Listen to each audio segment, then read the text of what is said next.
नमस्ते बच्चों, एक बार पुनः आपका स्वागत है सामाजिक अध्ययन की कक्षा 8 के सामाजिक एवं राजनीतिक व्यवस्था पार्ट 3 के अध्याय 6 अर्थात आर्थिक क्षेत्र में सरकार की भूमिका पर।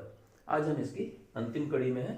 अब तक हमने जाना कि सरकार आर्थिक क्षेत्र में बाजार और आजीविका के क्षेत्र में भूमिका निभाती है और जन सुविधाओं के क्षेत्र में अनेक कार्य करती है, जैसे आधारभूत संरचनाएं बनाना, शिक्षा की व्यवस्था, स्वास्थ्य, पेयजल, आवास, परिवहन और सामाजिक सुरक्षा। हमने पूर्व के वीडियोज में इसकी चर्चा की है। आज हमारी चर्चा का विषय है बजट और इस पाठ की प्रश्नोत्तरी। बजट क्या है?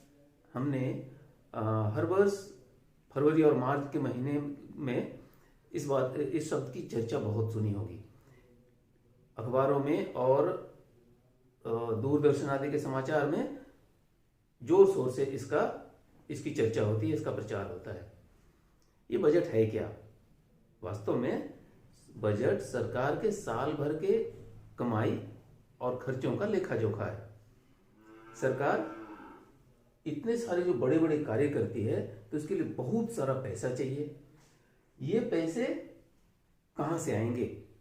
इसकी व्यवस्था करने के लिए सरकार को जनता से कर वसूलने का अधिकार होता है। कर यानी टैक्स। केंद्रीय सरकार के कर राजस्व का विभाजन हम लोग अपनी पुस्तक में पढ़ेंगे। इसमें हम देखेंगे कि सरकार को किस किस मद से कितनी आमदनी होती है। जैसे उधार और अन्य देयताएं सरकार आम आदमी से और अलग अलग संस्थाओं से, वर्ल्ड बैंक से और विभिन्न संस्थाओं से उधार लेती है और अन्य तरीके अपनाती है। इसके द्वारा सरकार को अपने कुल आमदनी का, कुल आय का 20% यानी 100 रुपए में 20 रुपए हासिल होता है। इसके साथ ही निगम कर के रूप में यानी कॉर्पोरेट हाउस, हम लोगों ने कॉर्पोरेट हाउसेज की चर्चा सुनी होगी। जो बड़े बड़े उद्योग धंधे व्यवसाय हैं उनसे निगम कर वसूला जाता है। ये सरकार के कुल इनकम का 21% यानी 100 रुपए में 21 रुपया है। और इसके बाद तीसरा है आयकर यानी इनकम टैक्स। आदमी साल भर में कितनी कमाई करता है और उस कमाई में उसके इनकम के स्तर से अलग अलग दर निर्धारित है।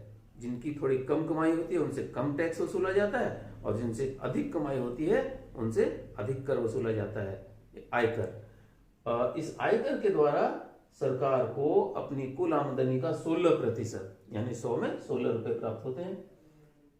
अगला है सीमा शुल्क, केंद्रीय उत्पाद कर, सेवा कर और अन्य कर। इस ग्रुप को मिलाकर कुल कमाई का, सरकार की कुल कमाई का 31% हिस्सा प्राप्त होता है और अन्य स्रोतों से सरकार को 12% हिस्से प्राप्त होते हैं। ये लेखा, ये ब्यौरा 2019-20 के बजट का है। ठीक है।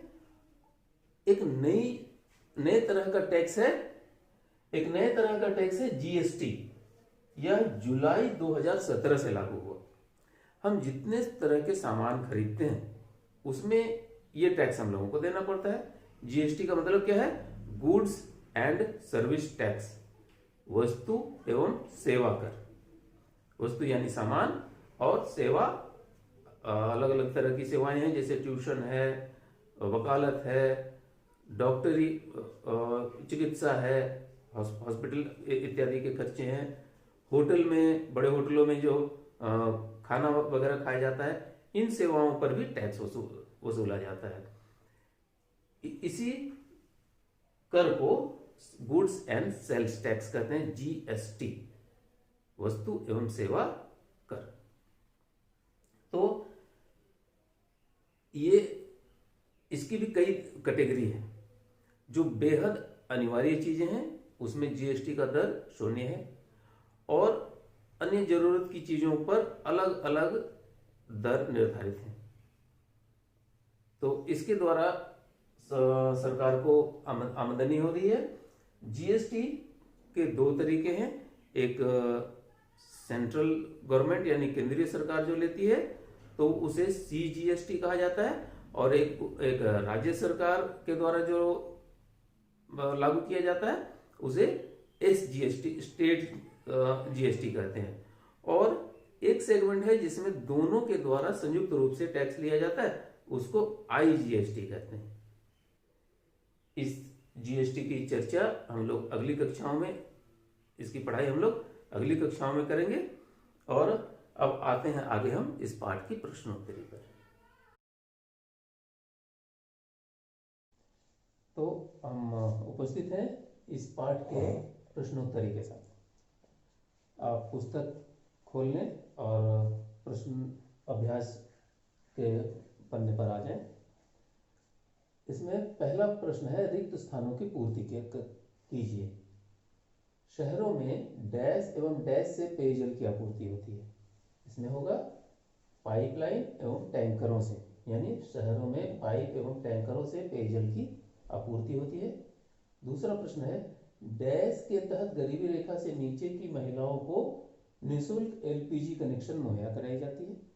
यह योजना है उज्ज्वला योजना, यानी उज्ज्वला योजना के तहत गरीबी रेखा से नीचे की महिलाओं को निःशुल्क LPG कनेक्शन मुहैया कराई जाती है।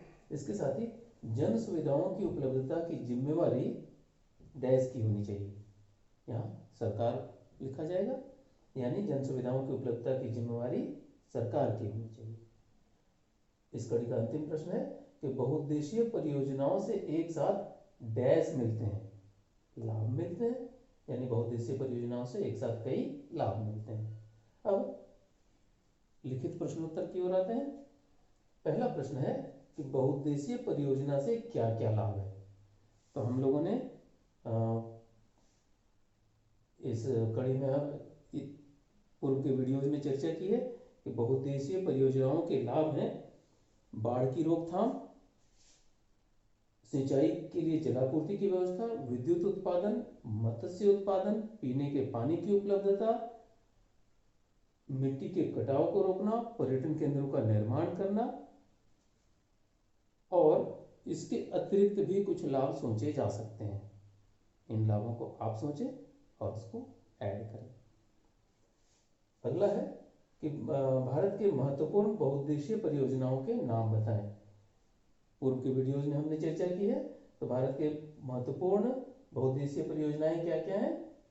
भाखड़ा नांगल परियोजना, कोशी परियोजना, दामोदर नदी घाटी परियोजना, टिहरी बांध परियोजना और हीराकुंड परियोजना। अगला प्रश्न, जन सुविधाएं क्या होती हैं? जन सुविधाओं से तात्पर्य है ऐसी सुविधाएं जिसका इस्तेमाल एक से अधिक व्यक्ति करे और ये सुविधाएं एक बार जब स्थापित हो जाए तो लंबे समय तक इसका इस्तेमाल किया जा सके, और जिन सुविधाओं के बिना लोगों का जीवन स्तर उन्नत नहीं हो सकता है। इन सुविधाओं में हमने 7-8 बिंदुओं की चर्चा की है। आप उन विषयों को इसमें शामिल करेंगे। अगला प्रश्न है, शुद्ध पेयजल हमारे लिए क्यों आवश्यक है? तो यह भी चर्चा हमने पूर्व के वीडियोज में की है। शुद्ध पेयजल नहीं इस्तेमाल करने से, यानी दूषित पेयजल का इस्तेमाल करेंगे तो हमें कई तरह की बीमारियां होंगी, जिनमें हैजा, दस्त, पेचिस, टाइफाइड आदि हैं। तो शुद्ध पेयजल का इस्तेमाल बीमारियों से बचने के लिए आवश्यक है। इसके साथ ही केंद्र सरकार के आय के विभिन्न स्रोतों को लिखिए। इन स्रोतों की चर्चा हमने इसी वीडियो के आरंभ में की है। आप वीडियो के बैक में जाएं और उसे पॉज करके नोट कर लेंगे। तो उम्मीद है कि आज की कक्षा आपको ज्ञानवर्धक लगी होगी। आप अपनी पढ़ाई जारी रखें। आनंदित रहें। धन्यवाद।